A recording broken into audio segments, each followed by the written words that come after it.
तो ये देखिए हमारे पास हर तरह की ज्वेलरी जो है ऑक्सीडाइज्ड हमने यहाँ पर ले लिया है, ताकि आपको हर तरीके से करके दिखा दूँ आपके सामने क्लीन। तो ये जो है ये कुछ नेक पीस है ये, और ये तो इसमें मिरर वर्क है, ये मिरर वाला नेक पीस है। और इसमें आप देख सकते हैं ये कुंदन टाइप है जड़ाऊ, और ये बिल्कुल प्लेन है और इसमें शीशा है इस तरीके से। तो सारी तरह की जो भी ऑक्सीडाइज ज्वेलरी होती है ना, मुझे लगता है कि ये 4 टाइप्स की होती है। एक बिल्कुल प्लेन वाली, एक इस तरीके से बीड्स वाली जिसमें स्टोन लगे होते हैं, और एक ये शीशा जिसमें कि बड़े भी होते हैं कुछ इस तरह के, कुछ छोटे। तो मैंने यहाँ पर चारों तरह का एग्जाम्पल ले लिया है कि आपको हर तरह के ऑक्सीडाइज ज्वेलरी को किस तरीके से क्लीन करना है। तो चलिए हम स्टार्ट करते हैं।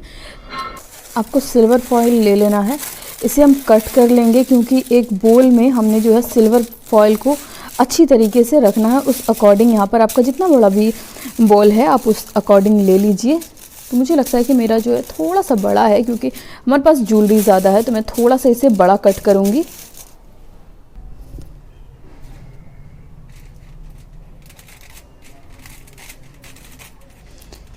हमने अपने ज्वेलरी के अकॉर्डिंग, और मैं ये इस बॉल को कवर करूँगी, तो इस अकॉर्डिंग मैंने इतना ज़्यादा कट कर लिया है। और अब इस सिल्वर फॉइल को इसके अंदर अच्छी तरीके से आपने डाल लेना है। ये देखिए बिल्कुल इस तरीके से हमने इसे बोल के शेप में एल्युमिनियम फॉइल को कर देना है कवर अच्छी तरीके से। अब बारी बारी से हम अपनी सारी ज्वेलरी को बोल में डाल देंगे। इसे सीधी कर लीजिए। सारी ज्वेलरी आपने उल्टी नहीं डालनी है, आपने सीधी डालनी है। और ये जो हम मिरर वाला डालेंगे ना, इसका पीछे के हिस्से की तरफ से हम इसे इसमें इस तरीके से रख देंगे। अब हम इसमें डालेंगे बेकिंग सोडा 2 टेबल स्पून। अगर कम ज्वेलरी है तो थोड़ा कम डालिए, ज़्यादा ज्वेलरी है तो थोड़ा सा ज़्यादा बेकिंग सोडा डालिए। बेकिंग सोडा जो है डीप क्लीन करता है ज्वेलरी को, ऑक्सीडाइज ज्वेलरी को काफ़ी अच्छे से डीप क्लीन करने में हेल्प करता है। अब हम इसमें डालेंगे हॉट वाटर। हमने इतना ज़्यादा इसमें पानी ऐड करना है ताकि हमारी जो ज्वेलरी है वो पूरी तरीके से कवर हो जाए। आप देख सकते हैं इस तरीके से जो है बबल आने लग गया है। इसका मतलब होता है कि जब बेकिंग सोडा में हॉट वाटर डालकर रिएक्शन होता है तो इस तरीके से बबल आते हैं, और इसी से जो है हमारी ज्वेलरी बहुत ज़्यादा और बहुत जल्दी क्लीन हो जाती है। तो आप चाहें तो ये जो डोरी लगी होती है ना नेक पीस पर, आप उसे डाल सकते हैं, नहीं तो नहीं भी डाल सकते हैं। ये टोटली आपके ऊपर है। और अब हम इसे, ये जो एक्स्ट्रा यहाँ पर था ना हमारा, इस तरीके से इससे एल्युमिनियम फॉइल से कवर कर देंगे। इसीलिए जो है हमने थोड़ा बड़ा एल्युमिनियम फॉइल कट किया था, ताकि कवर करने में, रैप करने में आसानी हो सके। और अब आप देखिए यहाँ पर हमारा जो है पूरी तरीके से ये बोल रैप हो चुका है। अब हम इसे 15 मिनट तक के लिए छोड़ देंगे। 15 मिनट के बाद मैं आपसे रिज़ल्ट के साथ मिलती हूँ कि इसका क्या रिज़ल्ट रहेगा। 15 मिनट हो चुके हैं, चलिए हम इसे ओपन करते हैं। तो ये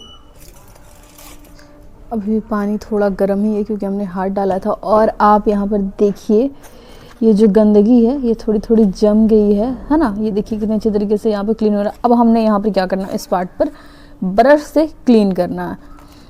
जो थोड़ा गंदगी इस तरीके से ऊपर आ गया है वो, और अभी मैं उसके बाद का प्रोसेस बताऊंगी आपको, स्किप मत कीजिएगा, एंड तक देखिए। नेक पीस है, हम सबसे पहले चलिए इसी को क्लीन कर लेते हैं क्योंकि ये जो है हमारा ऊपर में है, और इसे इस क्लीन कर लेना है। आप देखिए यहाँ पर क्लीन हो रहा है बहुत ही अच्छी तरीके से। ये देखिए ये इस गंदगी की जो ये परत है, ये गंदगी की परत निकल रही है। आप देखिए बिल्कुल चमचमाता हुआ हमें हमारा जो है ज्वेलरी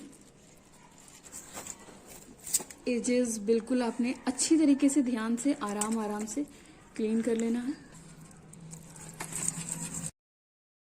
साफ करने के बाद इस तरीके से मिरर पर भी हम हल्के हल्के से हमने ब्रश को रब करना है ताकि साफ भी हो जाए और जो है मिरर की चमक भी बनी रहे, या जो भी स्टोन है। और ये देखिए यहाँ पर जो है हमारा ब्रश कितना ज़्यादा क्लीन करते हुए गंदा हो चुका है। इससे आप समझ सकते हैं कि कितनी ज़्यादा जो है हमारी ज्वेलरी गंदी थी और ये इतने आसान तरीके से साफ़ हो जाता है।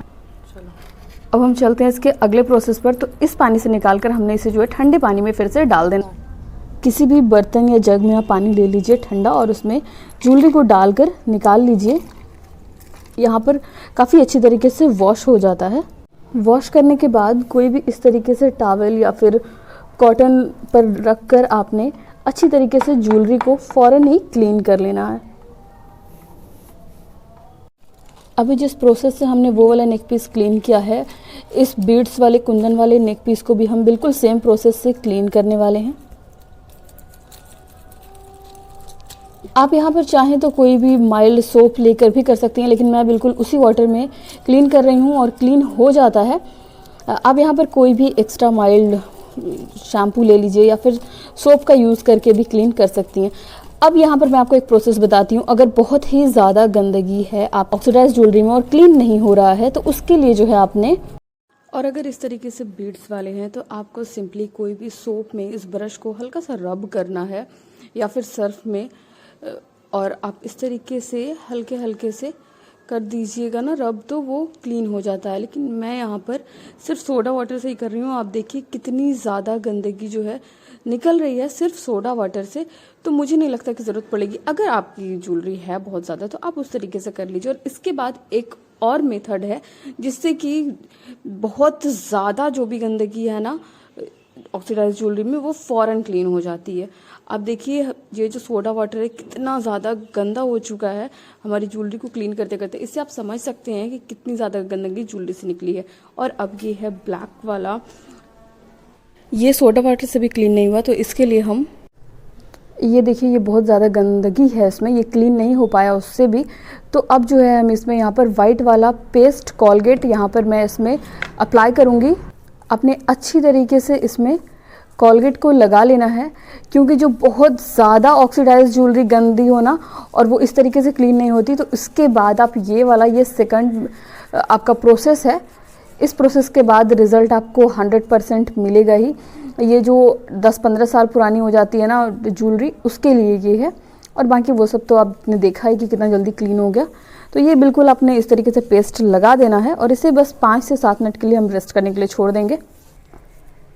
आप बैक साइड में भी लगा लीजिए, क्योंकि जब ज्वेलरी क्लीन हो ही रही है तो अच्छी तरीके से डीप क्लीन हो जाए बैक साइड की भी। तो फ्रंट साइड बैक साइड दोनों तरफ लगा दीजिए पेस्ट को। मैं इसे रख दे रही हूँ 10 से 15 मिनट के लिए, ताकि ये अच्छी तरीके से क्लीन हो जाए और इजी हो क्लीन होने में। आफ्टर 10 मिनट अब हम इसे क्लीन कर लेंगे। बिल्कुल सेम प्रोसेस रहेगा हमारा। ब्रश से हमने जो है क्लीन कर लेना है अच्छी तरीके से। इसमें कोई भी स्टोन नहीं है, तो आप इसको अगर थोड़ा हार्श यानी ज़ोर से भी करेंगे क्लीन तो कोई प्रॉब्लम नहीं होगी, क्योंकि इसमें ना स्टोन है ना कोई बीड्स लगे हैं, तो कोई दिक्कत नहीं है और बहुत ही जल्दी भी क्लीन हो जाएगा। तो अपने अकॉर्डिंग देख लीजिए। ये हमने वही कोल्ड वाटर में इसे डाल दिया है और ये देखिए कितनी ज़्यादा क्लीन हो चुकी है हमारी ज्वेलरी।